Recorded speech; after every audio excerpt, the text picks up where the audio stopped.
pretenders in European football. No, they're pretenders. They're not looking like pretenders.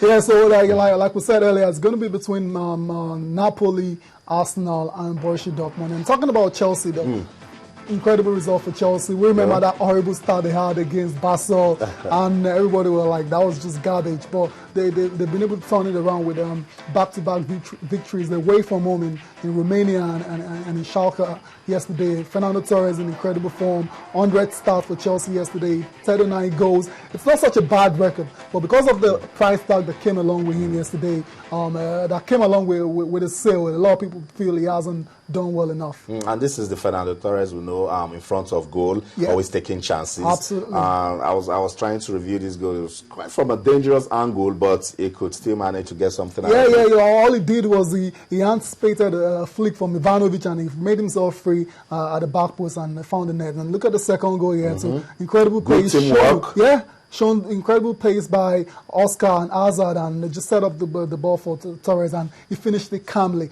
Torres of a couple of years ago would have probably panicked and hit the goalkeeper with that ball. That's a good one. The first touch that Torres gave on the ball was actually what gave him the goal. And then the third goal by Eden Hazard, so much confidence. And Torres actually had a very good hand in that one as well too, because the run he made a decoy run that actually gave Hazard the opportunity and the space to finish up the goal. So before I get you talking, let me get Arsene Wenger to say some words about that game that he lost to Borussia. To Borussia. Okay, we told that we have the track of Jose Mourinho. Let's listen to what Jose Mourinho had to say about that game, defeating Schalke 04 by 3-0.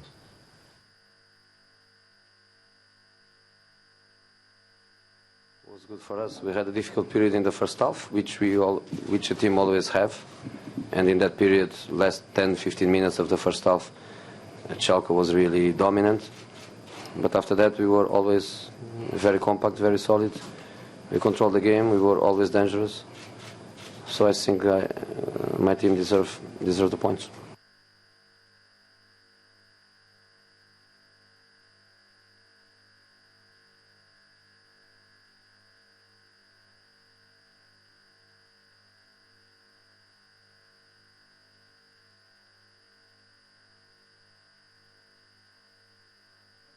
If you look at the number of saves our keeper has to make tonight, when you concede 2 goals, you can say that we can only look at ourselves, from not being mature enough in situations like that.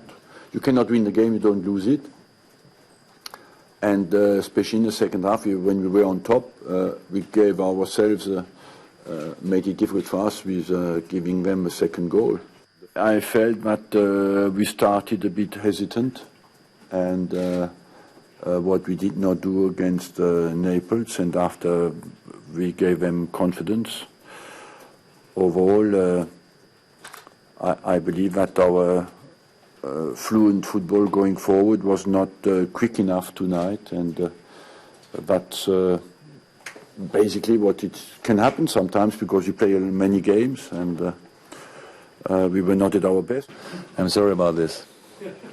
Really. Yeah, but it's a problem of the date. I have birthday in June. There are no football matches. Always in holiday.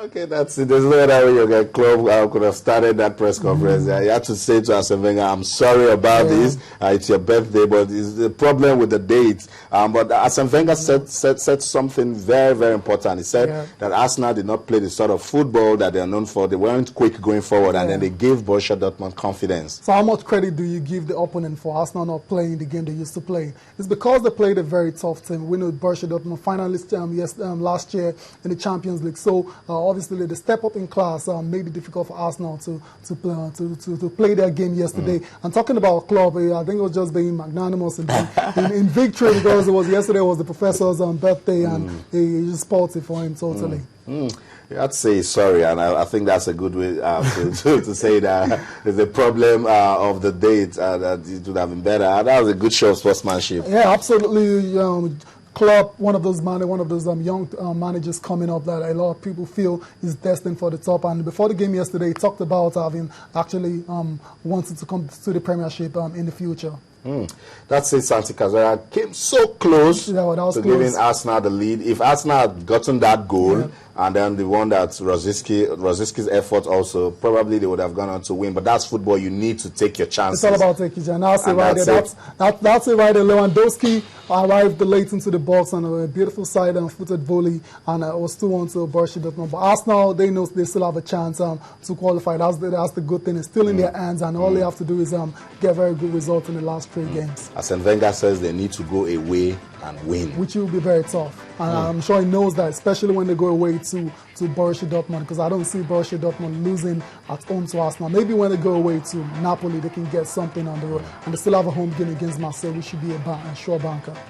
Action resumes tonight in the UEFA Champions League. Manchester United versus Real Sociedad. Tayo, before we got on to this show, I said if David Moyes doesn't win this game, then I can see Sack knocking on his door. Do you mean if it doesn't? What about the draw, though? He needs to get off 3 points. The pressure is getting high now. It's getting really. So I'm sure David Moyes knows going into this game. Actually, the game against Norwich in the weekend, they didn't play badly at all. They had chances to win. They hit the post about twice. But going against Real Sociedad, it will still be a very tough one as well. Sociedad are a very decent side, and David Moyes knows that they don't play to their best, then there's a chance they drop points in this game as well. So Manchester United fans will be looking forward to that game. CSK Moscow, we play Manchester City. That's another team. Manchester City, they need to actually show that they can play good European football. Bayer Leverkusen, we play Shakhtar Donetsk, and Galatasaray, we play FC Copenhagen.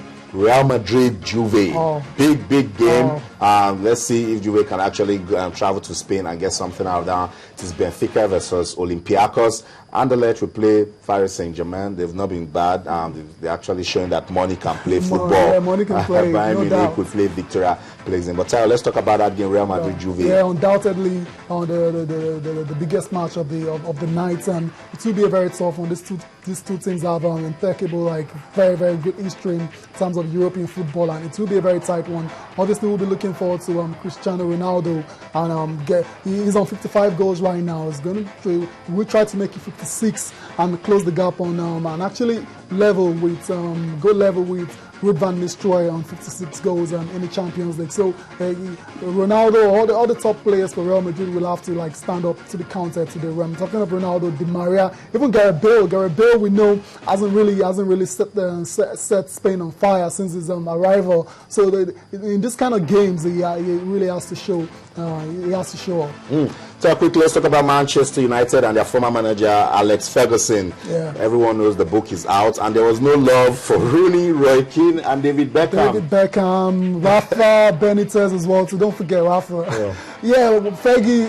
Come on, what can you say about Fergie? Fergie has seen it all, he's done it all, and in this book he's just slagging off everybody left, right, and center, and they all got it from Fergie yesterday. The revelations about Rooney, how he wasn't fit enough yesterday, last season, about Beckham, how he thought it was bigger than the manager. Then Roy Keane, he said something about Roy Keane. That Roy Keane, the hardest part of Roy Keane's body is his tongue.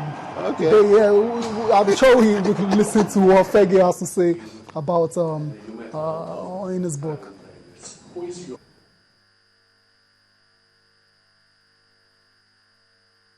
I think the big problem for me, and I'm a football man really, he fell in love with Victoria. That changed everything, I think. And being a football man, that I had to think about my own control of the club and where we're going with that. And if he had asked my advice about leaving Real Madrid to go to LA Galaxy, I would have told him exactly what I thought. How can you leave Real Madrid to go to LA Galaxy? And also, I think towards the end, he probably did miss the big-time football. And that's a decision he made himself. Maybe in years to come, he'll look back and say, well, maybe I should have stayed with Real Madrid, whatever. He's an icon to every kid in the world. He's a very wealthy guy, so how can I possibly argue with that? But I never had any issue with him at all. I liked him. I thought he was a marvellous guy. For Roy, he overstepped his mark. absolutely overstepped his mark, and there was no other thing we could do.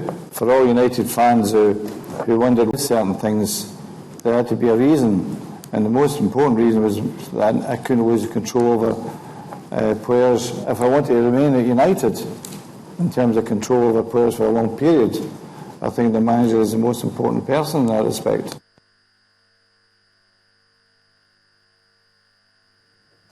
Okay, that's it, Alex. That's showing no love at all. You have been cracking up all day long. Like, what's going on, bro? I can't even tell. Let me talk. The time is on our side. But in a sense, David Beckham fell in love with Victoria, and that changed everything. Okay, with that big punch from Fergie on all his former players, that's how we wrap up sports this morning on Channels Television. Remember, you can keep those comments coming on Facebook and on Twitter. We want to get you talking. This show is designed for you. That's it. On behalf of the team at Channels Television Sports Center in Lagos, Nigeria, my name is Austin Okunapan. We'll be back again tomorrow. But until then, in everything you do, remember, let's keep talking sports. Bye for now.